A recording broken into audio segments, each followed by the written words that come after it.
시베리아 숲의 호랑이 꼬리와 나눈 생명과 우정의 이야기. 꼬리. 한방눈.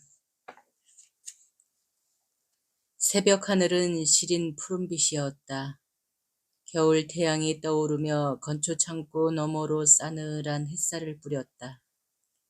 산빛 아래 선 신갈나무를 따라 흘러내린 빛들이 세상을 덮어버린 눈밭의 하얀 색조에 닿자 옅었던 감각마저 차갑게 굳어버렸다. 대기와 숲과 눈밭이 굳어버린 햇살 속에서 하얘고 햇살을 등진 나무들만이 검은 그림자를 드리웠다. 햇살이 강해질수록 그림자들은 더 검고 선명하게 살아나 활개를 쳤다. 숲은 하얀 햇살 속에 온통 검은 감각의 세계였다. 아무도 없는 공터를 가로질렀다. 건초 창고는 흰 눈밭에 검은 그림자를 들이우며 아침 햇살에 갇혀 있었다. 꼬리는 빛과 어둠이 번갈아 들어오는 건초 창고에서 하루를 보냈다. 나는 넉나간 사람처럼 창고 판자벽에 귀를 대고 소리를 찾았다. 처음엔 나 자신의 숨소리만 들렸는데 시간이 지나면서 가끔씩 내쉬는 꼬리의 숨소리가 들려왔다. 그 숨소리에서 나는 하루가 얼마나 짧으면서도 길 수 있는지 깨달았다. 판자 하나를 사이에 두고 떠올리고 싶지 않은 모습, 무어라 표현할 수 없는 기나긴 시간의 행렬이 여기저기서 들려오는 태양의 소리들에 섞여 다가왔다. 하루가 지나도 꼬리는 빠져나갈 길 없는 건초 창고에 갇혀 있었다. 죽음의 그림자에 아랑곳 없이 태양은 내리쬐고 숲은 흘러간다. 햇살 속에서 지난 여름 슈녀뜨카 목조지를 날아다니던 벌들의 따분한 날갯짓 소리가 들려왔다. 꽃도 벌도 풀잎도 자신들의 삶을 위해 햇살처럼 흘러내린다. 햇살 아래 모든 개체는 제 위치를 유지하며 다른 개체의 죽음에 아랑곳 없이 하나의 질서를 만들고 있다. 그 질서는 한 줄기 감성 없이 너무나 냉정해서 태양이 내뿜는 햇살마저 차갑게 만든다. 꼬리의 호흡만이 개울가에 모인 하루살이 날갯짓 소리처럼 아련하게 흘러왔다. 시면처럼 가라앉은 그것도 슬픈 건초 창고 안에서. 태양은 죽음의 맛이다. 다시 날이 저물고 다음 날 새벽이 다 돼서야 도시에서 관련 기관 사람들이 도착했다. 의료기관에서 나온 의사, 수렵협회에서 나온 사냥꾼, 그리고 과학 아카데미 생물학부 소속의 포유류 전문가였다. 이 전문가가 실질적인 책임자였다. 그들은 하얀 입김을 내뿜으며 차에서 총과 마취도구, 케이지를 내렸다. 그리고 마을 사람들의 안내를 받아 다락으로 올라가 판자 구멍을 열고 밑을 내려다보았다. 꼬리는 앉아있던 자세 그대로 긴장하며 올려다보았다. 한참을 살펴본 뒤 그들은 자기들끼리 의견을 나누었다. 죽여야 할지 살려야 할지 그들도 쉽게 판단을 내리지 못했다. 그들은 결정을 내리기 전 마을 사람들을 불러 상황 설명을 들었다. 마을 사람들이 호랑이가 건초 창고에 갇히게 된 경위를 처음부터 설명했다. 피해 가축은 개 한 마리뿐이었다. 올해의 유별난 폭설과 추위를 감안하면 있을 수 있는 일이었다. 눈이 너무 많이 와서 사슴과 멧돼지도 많이 죽었고 굶주림에 지친 야생 동물들이 속속 야산과 마을로 내려오고 있었다. 그리고 호랑이의 상태도 늙었지만 건강해 보였다. 책임자는 의사에게 마취 준비를 시켰다. 호랑이를 마취해서 먼 곳에 방사하기로 결정했다. 그때 마을 대표와 청장년 몇 명이 최근에 일어난 양봉장 사건을 언급했다. 한 달 전 인근 마을에서 호랑이가 사람을 죽였는데 그 호랑이는 아직 잡히지 않았고 그 호랑이나 저 건초 창고에 갇힌 호랑이나 다 같이 커다란 수호랑이로 둘 다 개를 잡으러 마을에 내려왔다며 같은 호랑이일 가능성을 강조했다. 관계자들은 이 말에 놀라서 바로 지도를 펴놓고 자세히 살펴보았다. 그들도 양봉장 사건을 알고 있었다. 그러나 그 사건이 일어난 곳이 이 부근이라는 것은 모르고 있었다. 그 사건이 벌어진 곳은 이 마을에서 18km 떨어져 있었는데 18km라면 2000제곱킬로미터 이상을 돌아다니는 수호랑이들에게는 가까운 거리다. 사람들의 이야기를 마저 들어본 관계자들은 자기들끼리 모여 한참 얘기를 주고받았다. 그리고 돌아와 사냥꾼에게 총살 준비를 지시했다. 결정이 번복되었다. 책임자는 꼬리가 양봉장 사건의 범인일 가능성이 높다고 판단한 것이다. 일을 흘러가는 대로 내버려 둘 수는 없었다. 나는 다시 나서서 꼬리에 대해 설명했다. 오랫동안 관찰해 와서 잘 알고 있고 여러 번 마주쳤어도 선선히 물러났던 호랑이이며 이 마을에서도 동네 꼬마나 아주머니를 해칠 기회가 얼마든지 있었는데도 그러지 않았다는 사실까지 조목조목 설명했다. 그러나 결정은 다시 번복되지 않았다. 서리빨이 버석거리는 창고는 아직 새 한 마리 제잘되지 않는 춥고 이른 시간으로 뒤덮여 있었다. 관계자들이 타고 온 지프가 푸른 연기를 토해냈다. 눈을 뒤집어 쓰고 고추선 잣나무 너머 푸른 구름 아래 수십만 그루의 나무들이 저마다 홀로 서 있다. 나무는 들리지 않는 비명을 지르고 보이지 않는 피를 흘렸다. 유한한 것들을 침묵하게 하는 슬픈 본질이 푸른 새벽 하늘처럼 나를 짓눌렀다.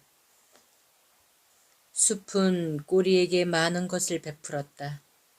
배가 고프면 사냥감을 주었고 목이 마르면 흐르는 냇물을 마시게 했으며 쉬고 싶을 땐 아늑한 동굴과 마른 잎사귀로 잠자리를 마련해 주었다. 저 숲과 덤불과 강들은 아득히 사라져간 날들의 슬프고 기뻤던 일들을 기억하고 있다. 그 숲이 이제 꼬리에게 영원을 주려고 한다. 삶을 비집고 들어오는 고통을 치유할 수 있는 유일한 방법이 죽음밖에 없는 시기가 닥쳐왔다. 다들 사형 집행 준비를 서둘렀다. 혼자 다락으로 올라갔다. 구멍을 덮은 판자를 열고 그 옆에 주저앉았다. 이 새벽이 마지막일 꼬리를 내려다보았다. 꼬리도 앉아서 나를 가만히 올려다보았다. 눈빛이 가라앉아 있었다. 작은 귀를 가끔 움찔거렸다. 다락의 공기는 맑았고 판자 사이를 뚫고 들어온 새벽빛들은 푸른 레이저빔처럼 이리저리 뻗어 있다. 쇠락한 짐승은 건초 더미처럼 메말랐다. 그 모습이 마치 나비가 빠져나가고 남은 빈 허물처럼 보였다. 눈을 끔벅이고 주둥이를 들어 콧숨을 들이켤 때마다 뭔가를 말하고 싶은 듯했다. 그 눈빛은 고민하는 듯도 하고 허무에 젖은 듯도 하며 저 삭막한 창고와 건초더미에 겹겹이 갇혀 신음하는 듯도 했다. 살아있는 것들은 모두 이 건초창고 안에 떠다니는 저 먼지 같은 거야. 배가 고프면 먹어야 하고 한 번 나면 한 번 죽어야 하는 불완전한 존재들이지. 태양이 끈을 놓으면 인간이 이루어낸, 아니 지구가 이루어낸 모든 것이 사라져. 인간이 만들어낸 모든 것을 합쳐도 주정뱅이 노래 하나 막지 못하고 풀 한 폭이 자라는 걸 막지 못하지. 우리 모두는 태양의 미세한 요동에도 깜짝깜짝 놀라며 외주를 타는 지구의 광대들일 뿐이야. 그런 어릿광대들끼리 말이 좀 통하지 않는다고 우습게 보고 괴롭힐 건 또 뭐야. 꼬리는 다시 한번 눈을 끔뻑이며 주둥이를 살짝 들어 콧숨을 들이켰다. 길게 내쉬었다. 이따금 꼬리 끝을 뒤척였다. 응축된 시선이 오고 갔다. 그 속에 지금까지 본 적이 없는 쓸쓸함이 서려 있었다. 저항하려 해도 어찌할 수 없는 체념 같기도 했다. 꼬리는 빛이 존재하지 않는 깊은 심해의 먼지펄 위에 누워서 부드럽게 이동하는 암흑의 물결을 바라보는 것 같았다. 아무것도 없는 무 속에 홀로 있는 듯한 기분이 들었다. 시면이라도 빨아들일 듯한 슬픔이 깊은 곳에서 솟아올라 살아있는 모든 것들에 대한 측은함으로 바뀌어 갔다. 흐르는 시간과 광막한 공간 속에서 내가 꼬리에 손을 놓든 태양이 지구의 손을 놓든 소멸은 슬픔과 교접하고 슬픔은 사랑을 잉태한다. 어쩌면 죽음과 슬픔과 사랑은 동의어일지도 모르겠다. 어딘가에선 꽃이 피고 또 어딘가에선 꽃이 지고 있다. 나무 계단이 삐걱거렸다. 컴컴한 다락 위로 유령 같은 그림자가 드리워지더니 총을 든 사냥꾼이 올라왔다. 이어서 책임자가 올라오고 의사도 올라왔다. 마을 대표와 마을 청장년들도 따라 올라왔다. 나는 다시 그들 앞에 섰다. 양봉장 사건을 생태로 설명하고 다락 밑에 호랑이가 사람을 죽였다는 어떠한 물증도 없다는 것을 지적하며 안간힘을 다해 그들을 설득했다. 하지만 결정은 번복되지 않았다. 사냥꾼이 걸쇠를 풀고 실탄을 장전했다. 능숙한 그의 행동은 그것이 그가 수도 없이 해온 일이라는 것을 말해주었다. 철컥거리는 쇠붙이 소리를 듣자 꼬리의 표정이 변했다. 온몸을 도사리며 꼼짝도 않고 사냥꾼을 노려보았다. 눈빛이 이글이글 불타오르기 시작했다. 그 눈빛 속에서 왕대의 호연지기에 가려져 있던 인간에 대한 아주 오래되고 본능적인 증오가 분출되었다. 사냥꾼은 조용히 엎드려 장총을 겨누었다. 꼬리가 이겨내지 못한 것은 세월이지 총구가 아니었다. 지난 세월에 스며든 모든 기운을 응집해 마지막 도약을 하려는 그 무서운 눈빛에 나는 연민을 느꼈다. 자신의 삶을 자신의 죽음으로 끝내려는 그 모습이 애처로웠다. 절망감이 치밀었다. 이 절체절명의 순간 불현듯 어떤 생각이 떠올랐다. 나는 마지막 제안을 했다. 양봉장 주인이 죽기 전 쏜 총알은 식인 호랑이를 맞췄습니다. 당시 마을 추적대가 호랑이가 흘린 핏자국으로 그것을 똑똑히 확인했습니다. 그러니 저 호랑이가 식인 호랑이라면 분명히 몸에 총상이 있을 겁니다. 먼저 저 호랑이를 마취시킵시다. 그리고 총상이 있는지 없는지 살펴봅시다.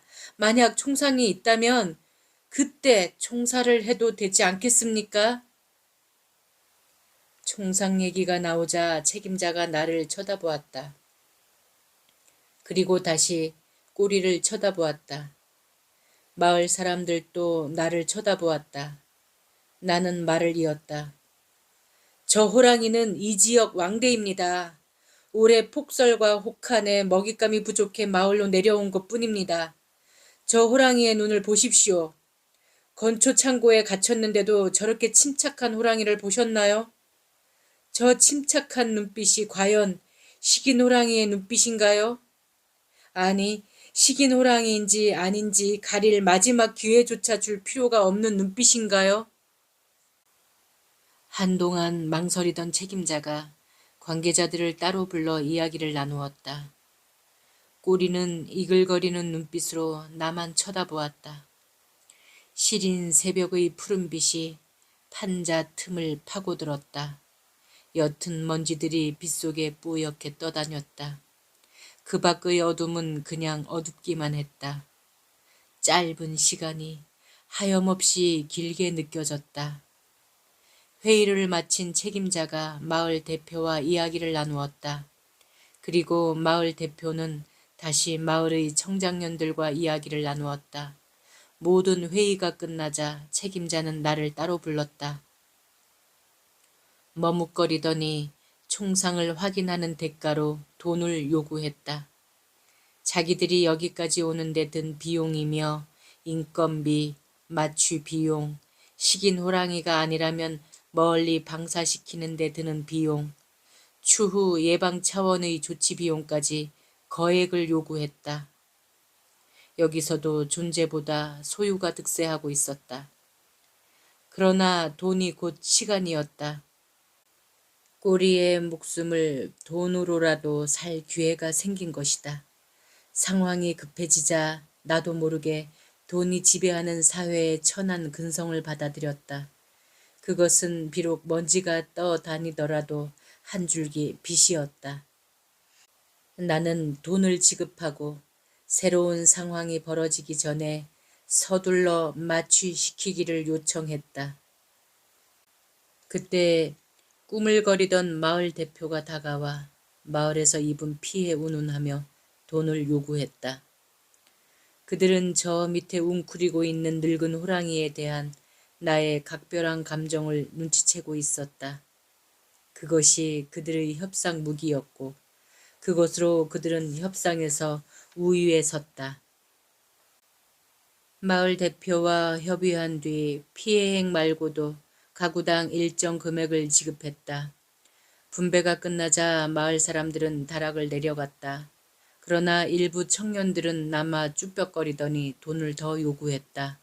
강짜를 부리며 포기하지 않을 기세였다. 다락의 작은 통풍구로 아스라이 보이는 산맥이 꿈틀꿈틀 뻗어 있었다. 날은 이미 밝았고 하늘과 산맥의 경계가 깨끗했다. 헐벗은 나무들이 산들의 하얀 맥과 구름을 따라 끊임없이 펼쳐졌다. 나는 저기 눈 덮인 산속 어딘가에 호랑이가 있다는 것이 좋았다. 저렇게 황량한 산이라도 호랑이만 있다면 싱싱하게 살아날 것 같았다. 꼬리를 내려다보았다. 꼬리는 나를 올려다보고 있었다.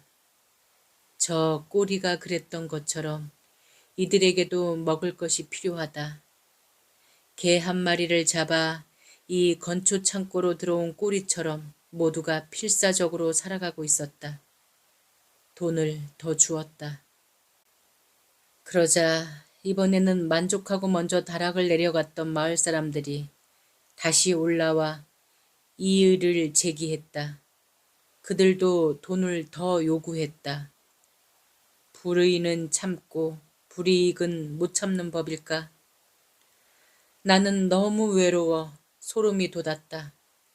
여기서 이렇게 꼬리와 마주칠 줄은 꿈에도 몰랐지만 그 꼬리가 보는 앞에서 자본주의의 은밀한 거래를 할 줄은 더더욱 몰랐다. 한 생명의 목숨을 두고 이 오지의 어두컴컴한 다락 위에서도 우리가 이룩한 자랑스러운 자본주의가 위력을 떨치고 있었다. 나는 살기 어린 눈으로 지켜보는 꼬리 앞에서 돈을 건네주었다. 꼬리에게 부끄러웠다. 이것으로 마을 사람들과도 협상을 마쳤다. 도시에서 온 책임자가 마취할 때 위험할 수 있으니 관계자들 말고는 모두 다락을 내려가 달라고 요청했다. 우리는 다락에서 내려와 공터로 물러났다. 아이들은 꼬리에게 줄 먹이를 가지고 기다리고 있었다. 아침까지만 해도 맑던 하늘에 회색빛 털구름이 끼기 시작했다. 바람이 세차게 불어 쓰러진 눈까지 일으켜 세웠다. 그 위에 눈이 내렸다. 그리고 대지를 덮었다. 대지에 깃든 생명들은 눈을 기다리기도 하고 눈이 녹기를 기다리기도 한다. 하지만 눈은 그래서 오는 게 아니다. 누군가가 기다리든 기다리지 않든 대지든 대양이든 때가 되면 눈은 내린다. 눈은 내리고 내려서 무언가를 덮을 뿐이다. 시간이 흘러갔다. 컹! 건초 창고 안에서 갑자기 꼬리가 울부짖으며 날뛰었다. 나는 계단을 뛰어 올라갔다. 컴컴한 다락 안에 서 있는 책임자와 사냥꾼, 그리고 의사의 윤곽이 천천히 밝아오며 뚜렷해졌다. 그들은 건초 창고를 내려다보고 있었다. 책임자는 플래시를 들고 있었고 사냥꾼은 장총을 메고 있었다. 그리고 의사는 두 손으로 마취총을 쥐고 있었다. 마을 사람들이 건초 창고 여닫이문에 세워놓았던 버팀목을 치우고 사선으로 붙박은 판자도 떼어냈다. 장도리로 못을 뺄 때의 날카로운 소리가 골수를 시큰하게 파고들었다. 문을 열자 매캐한 먼지와 함께 건초 냄새가 훅 풍겨왔다. 사냥꾼이 총을 거머쥐고 조심스럽게 안으로 들어갔다. 마취가 덜 되면 사람이 위험하고 마취가 더 되면 호랑이가 위험하다. 책임자가 플래시를 비추며 따라 들어갔다. 플래시 불빛 속에서 뿌연 먼지가 해파리처럼 슬금슬금 기어다녔다. 꼬리는 잠들어 있었다. 머리를 건초더미에 괴고 꿈을 꾸듯 누워 있었다. 꿈속에서도 자신의 앞을 가로막는 세월을 피해 방황하는 것인지 두툼한 콧마루에서 나지막한 신음이 흘러나왔다. 엷은 신음은 아직도 삶과 죽음의 갈림길에서 서성이는 듯했다. 아침 햇살처럼 붉었던 갈기털은 바래고 가스러져 노새의 빛이 고였고 두렁 같던 꼬리의 근육은 사라졌으며 숲을 활보하며 영역 표시를 하던 삽 같은 앞발은 나무의 뿌리혹처럼 마디졌다. 소금 절벽에서 산모기를 쫓던 굵은 꼬리도 장난기 하나 없이 축 늘어져 있다. 뺨 밑으로 손을 넣어 얼굴을 들어 올렸다. 보름달처럼 커다란 얼굴이 말라서 털뿐이다. 눈꺼풀은 납처럼 쳐져 반쯤 닫혔고 입술 사이로 거친 혓바닥이 삐져나와 있다. 얼굴을 가로지른 검은 줄무늬는 살림의 피로가 남긴 얼룩 같았다. 이마에 새겨진 왕자 무늬를 손가락으로 따라 그렸다. 눈시울이 젖어들었다. 의사가 꼬리의 엉덩이에 꽂힌 술 달린 주사기를 뽑아냈다. 꼬리의 눈동자가 키시노프카 들판에 누워있던 소의 눈처럼 검누랬다.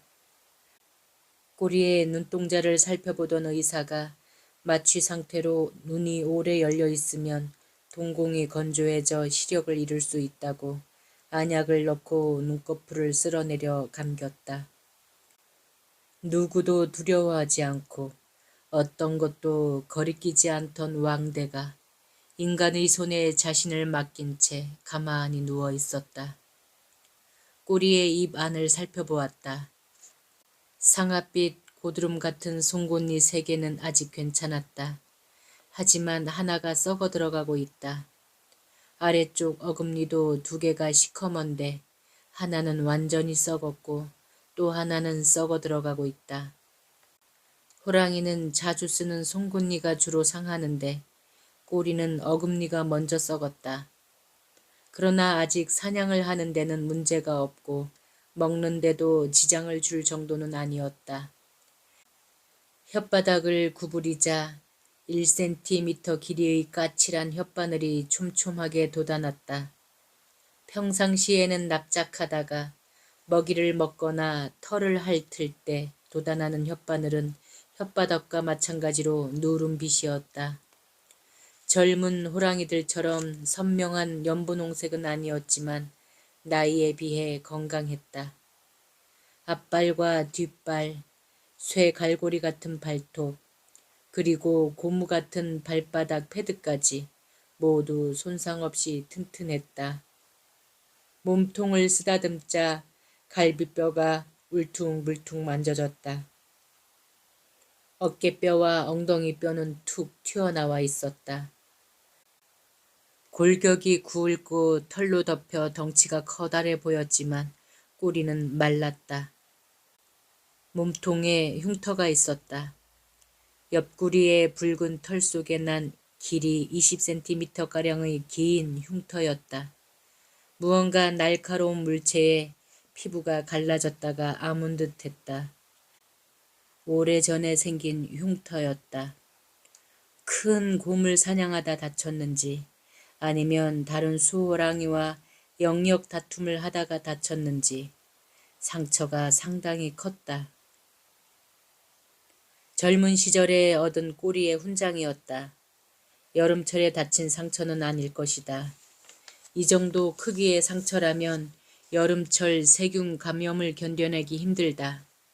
작은 흉터도 여러 개 있었다. 수많은 싸움에서 살아남은 백전노장의 몸이었다. 그러나 총상 자국은 없었다. 머리에서 꼬리 끝까지 샅샅이 살폈지만 최근에는 아예 상처를 입은 적이 없었다.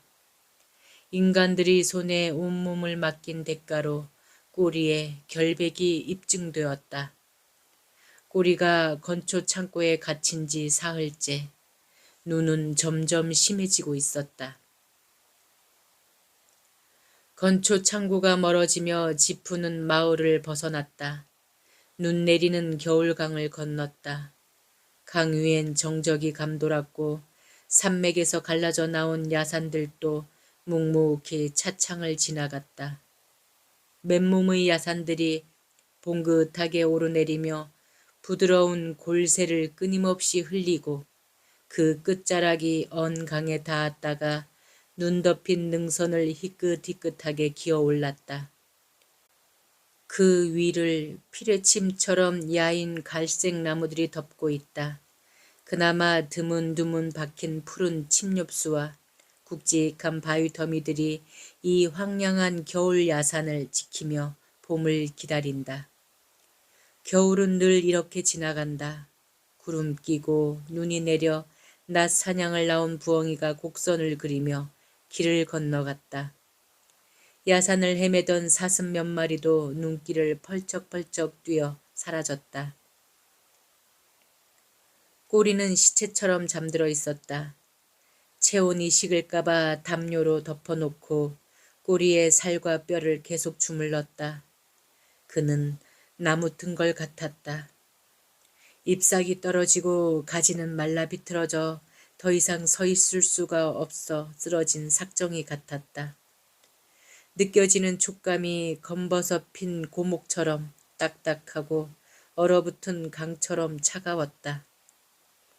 젖은 눈이 점점 자라 한방눈으로 바뀌었다. 눈발이 지프의 앞 유리창으로 유성우처럼 달려들었다. 봄이 가까이 왔음을 알리는 3월의 한방눈이었다. 꼬리를 태우고 100km를 거슬러 용의 등뼈 북부로 올라가자 야트막한 야산들이 사라지고 닭의 벼처럼 가파른 산들이 나타났다. 침엽수가 섞이며 나무도 점점 굵어졌다. 용의 등뼈가 멀리 올려다 보이는 숲속에 차를 세웠다. 화렵수와 침엽수가 잘 어우러진 혼성림이었다. 꼬리를 눈밭에 반드시 내리고 의사가 마취를 푸는 주사를 놓았다. 영혼이 떠나버린 육체처럼 꼬리는 가만히 누워 있었다. 굵은 한방눈이 꼬리의 몸 위로 소복히 내렸다. 꼬리의 콧숨 소리가 차츰 커지더니 눈을 움찔거렸다.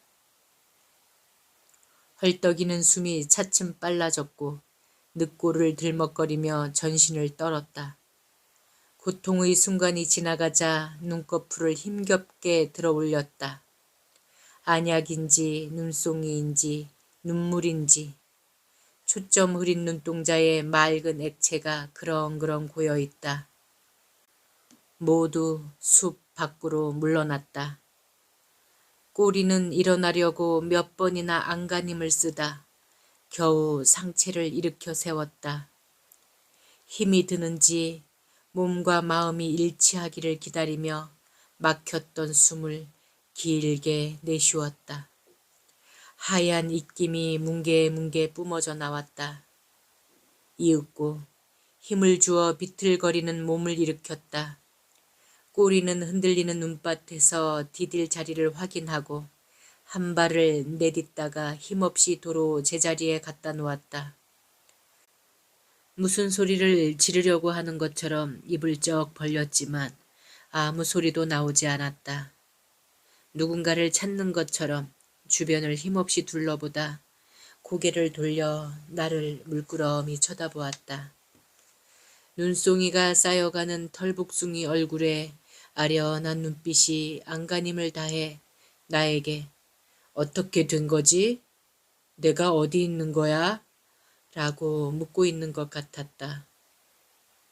숲으로 들어가는 입구야. 봄도 머지 않았어.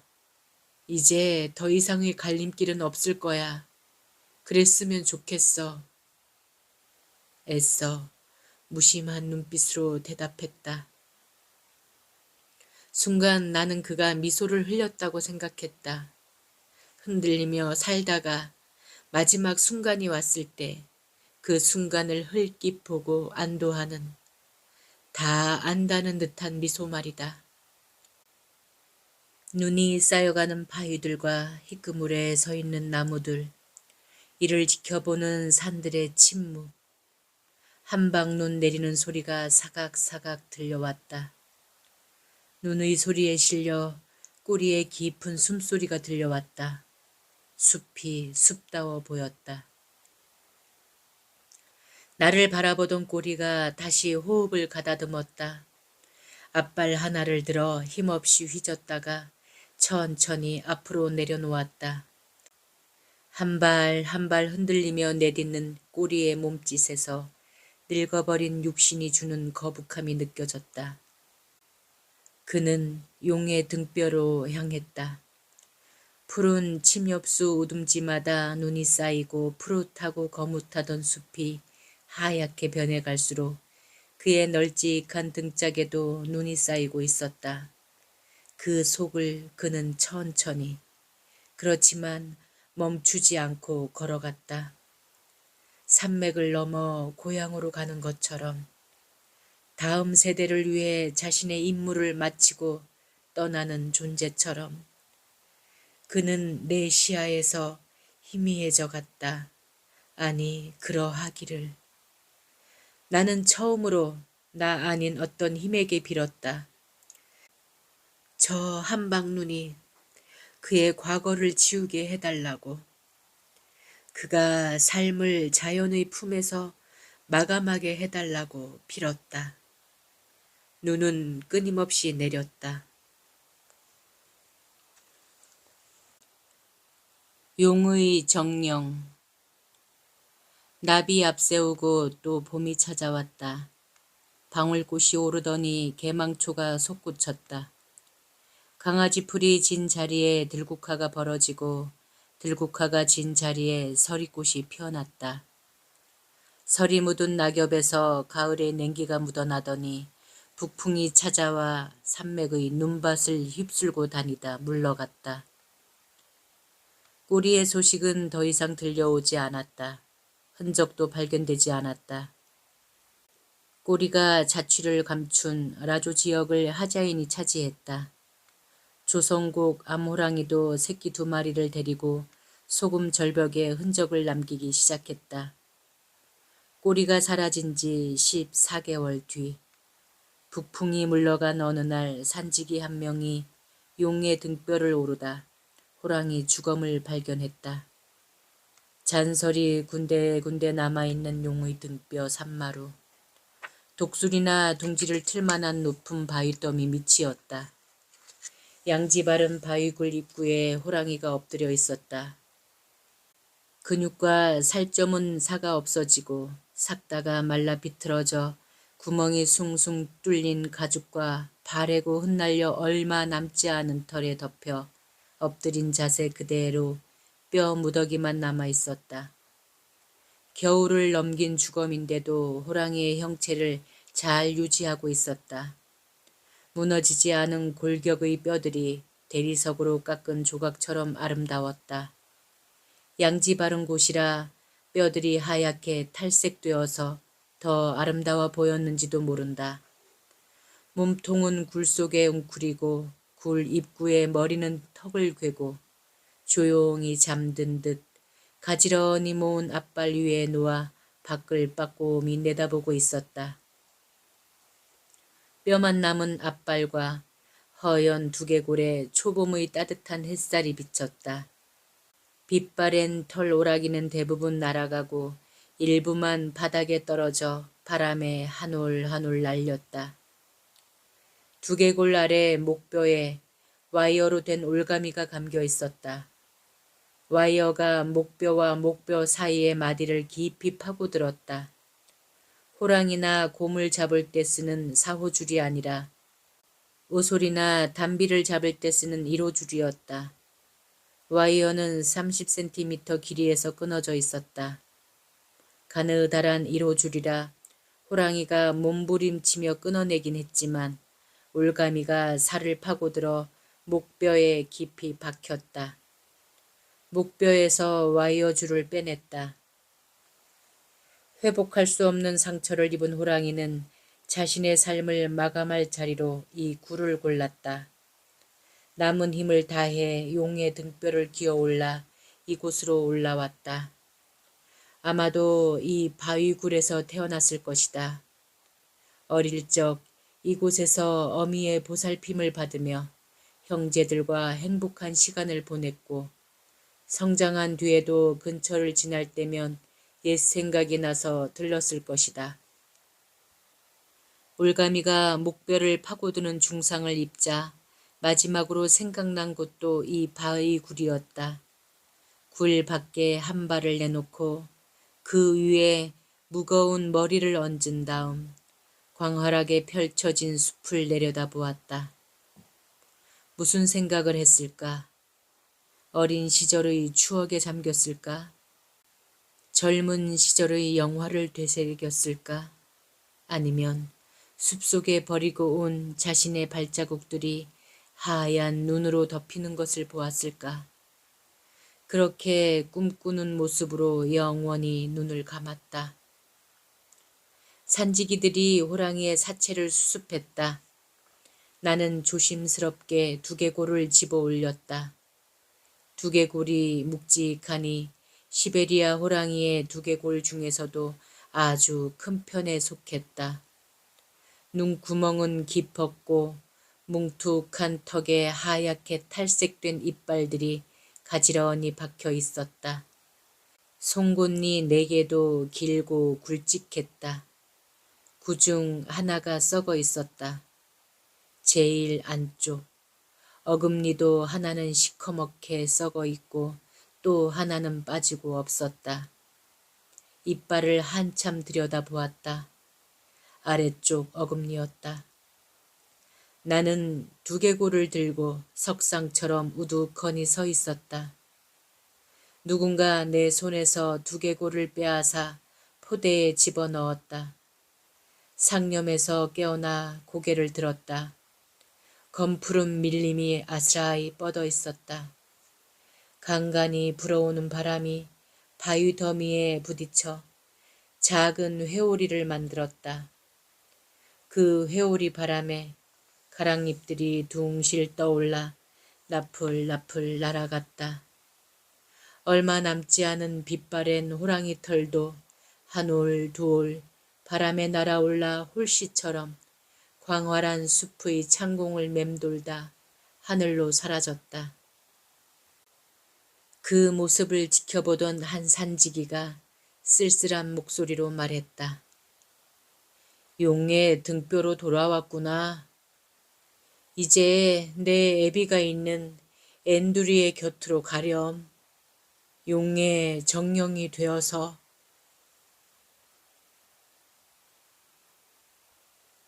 에필로그. 물 맑은 숲에서 일어난 일.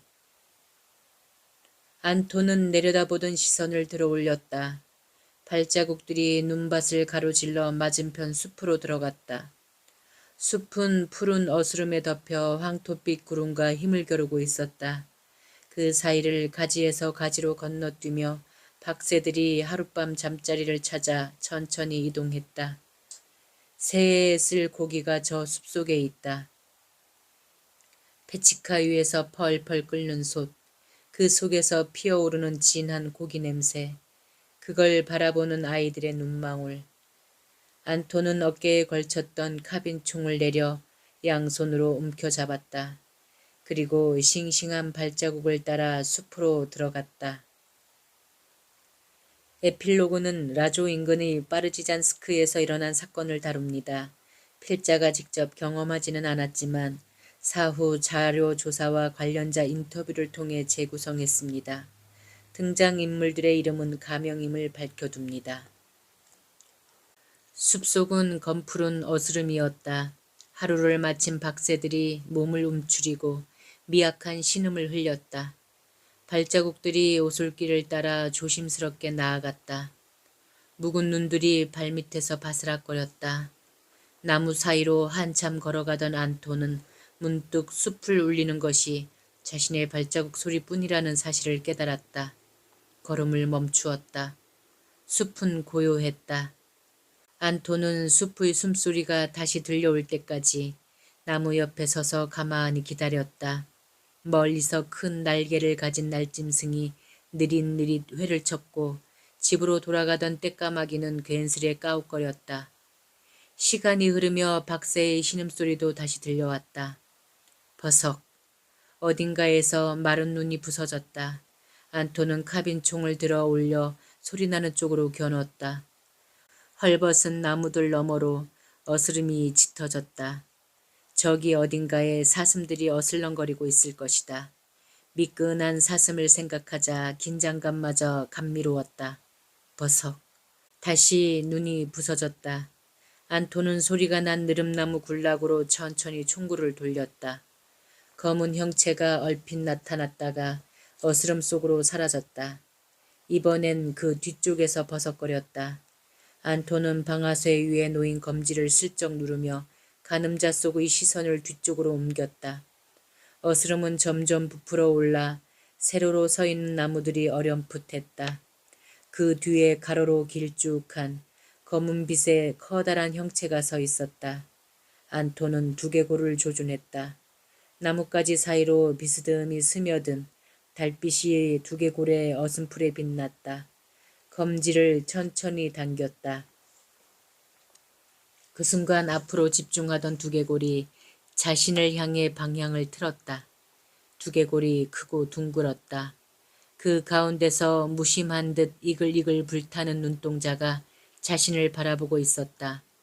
허공에 걸린 화등잔처럼 은은하면서도 찌르는 눈빛이었다. 그 눈빛이 숲에 깔린 어스름과 중첩되며 소용돌이 치기 시작하더니 블랙홀처럼 순식간에 의식을 빨아당겼다. 자신에게 맞춰진 상대의 눈동자가 한 발 가까워지는 듯 싶었다. 검지가 당겨졌다. 추위를 견디지 못한 호수의 얼음이 터져버린 듯 고요하던 공기가 팽팽해지며 숲을 흔들었다.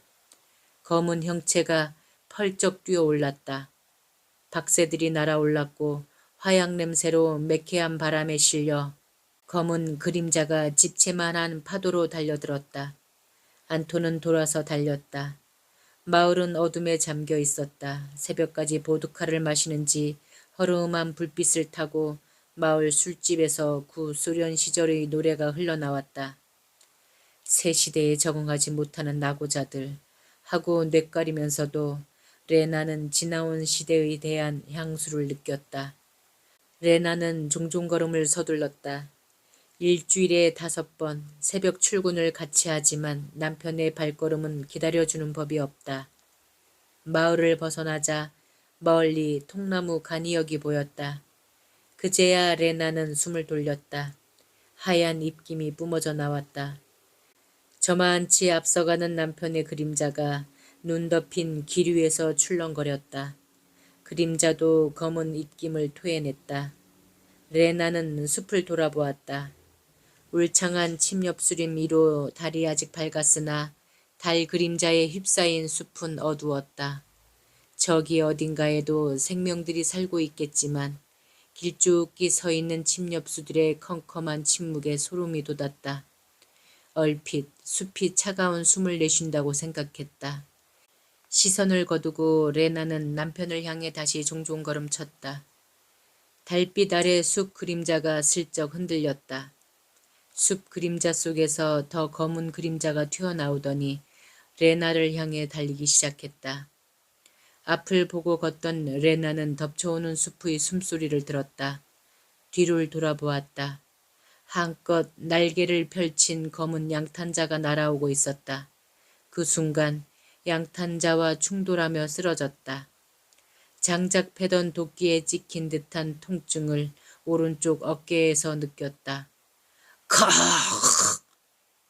야수의 울부짖음이 귓전을 때렸다. 몸이 붕 떠올랐다. 길바닥으로 던져지며 핏물이 눈밭으로 날렸다. 멀리서 남편이 달려오는 것이 보였다. 레나는 남편을 향해 엉금엉금 기어갔다. 등 뒤에서 야수가 다시 다가오는 소리가 들렸다. 끝이라는, 낭떠러지가 눈앞에 또렷이 펼쳐지는, 혼자라는, 이제 혼자 가야 한다는 절망의 감정이 치밀었다. 낭떠러지 저편 허공으로 막 한 발을 내디뎠다.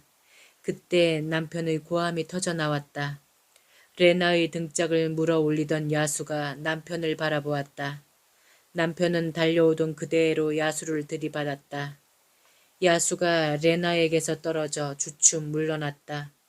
남편은 고함을 치며 가방을 휘둘렀다. 레나는 네 발로 간신히 기어 남편의 등 뒤로 숨었다. 콱! 검은 양탄자가 다시 날았다. 그리고 남편을 덮어버렸다. 야수의 두개골이 남편의 목덜미 위에서 격렬하게 흔들렸다. 새벽 달빛이 두개골의 어슴풀에 빛났다. 그곳에 암흑으로 가득 찬 절망의 낭떠러지가 펼쳐져 있었다. 그곳으로 남편이 천천히 떨어져 내렸다. 레나는 흐릿해져가는 의식으로 암흑이 자신을 당기는 것을 느꼈다. 희미한 시야에 절뚝이며 숲으로 들어가는 검은 그림자가 보였다. 디마는 황량한 겨울산을 바라보았다. 눈 쌓인 비탈마다 앙상한 나무들이 물끄러미 서 있었다. 저기 어딘가에 자신이 죽여야 할 생명이 서성거리고 있을 것이다. 그 생각을 하자 마음 한구석에 서늘한 냉기가 돌았다. 늙은 사냥꾼 디마는 발자국을 따라 숲으로 들어갔다.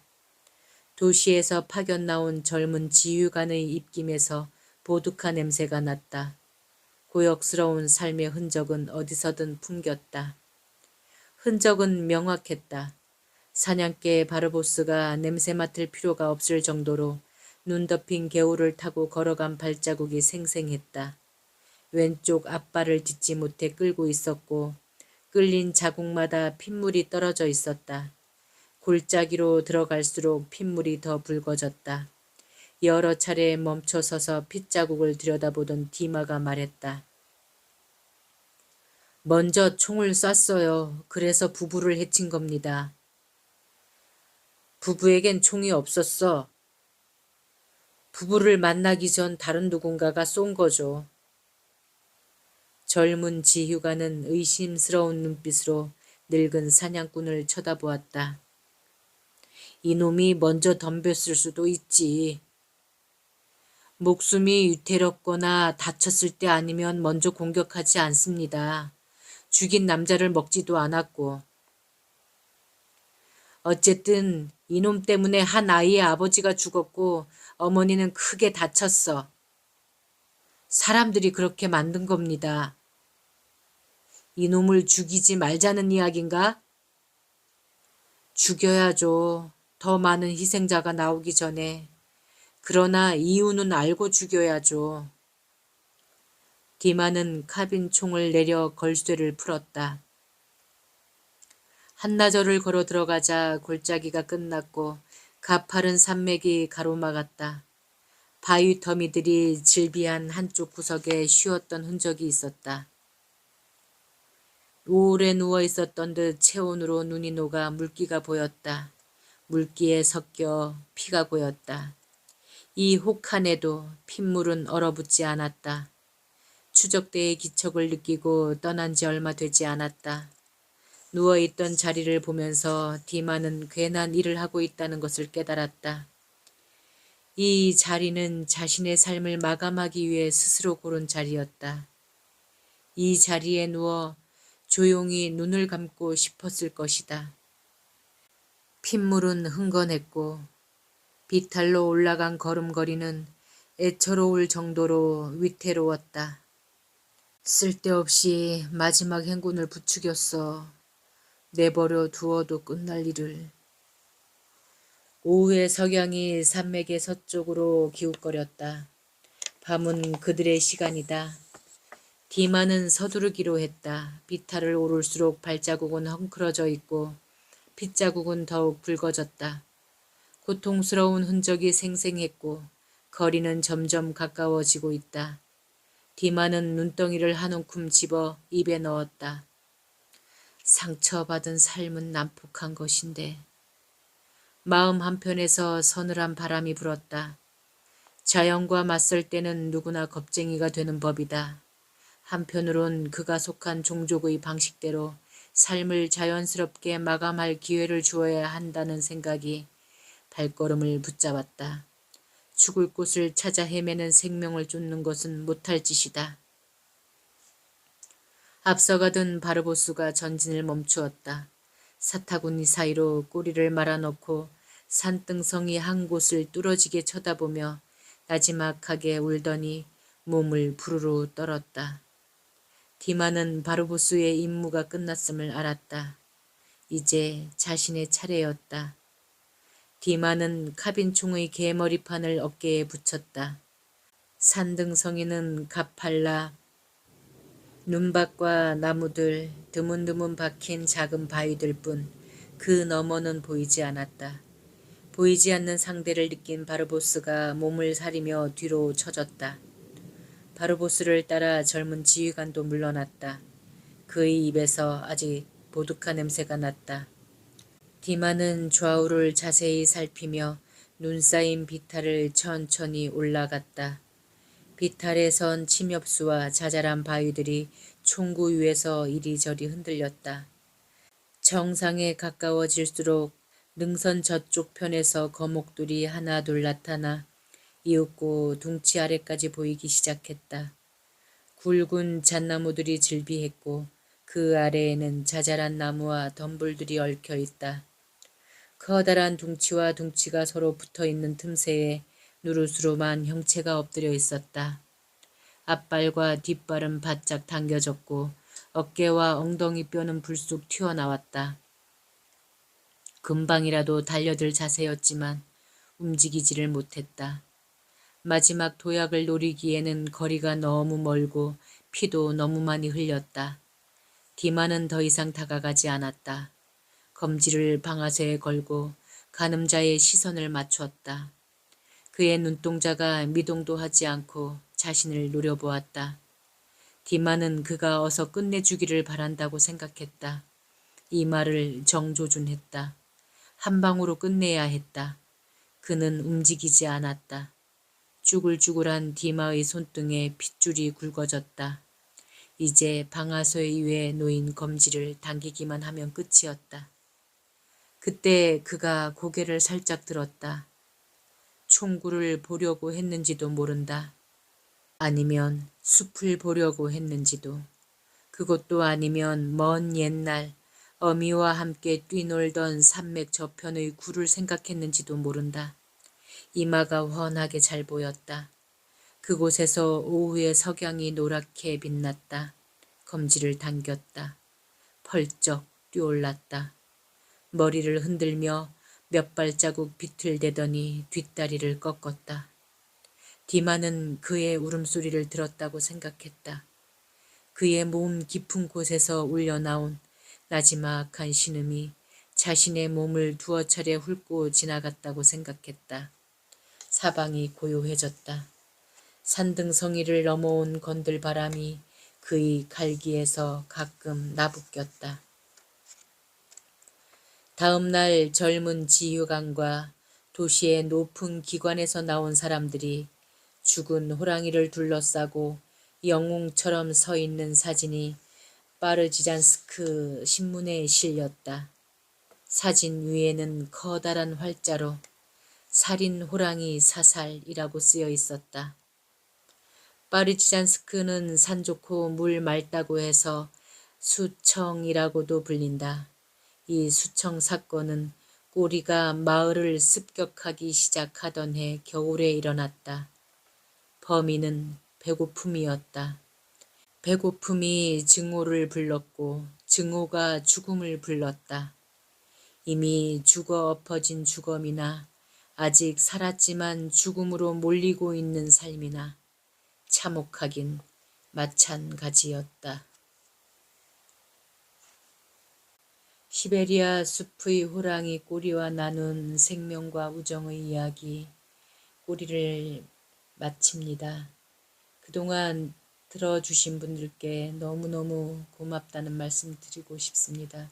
늘 행복하고 평안하시길 바랍니다. 고맙습니다.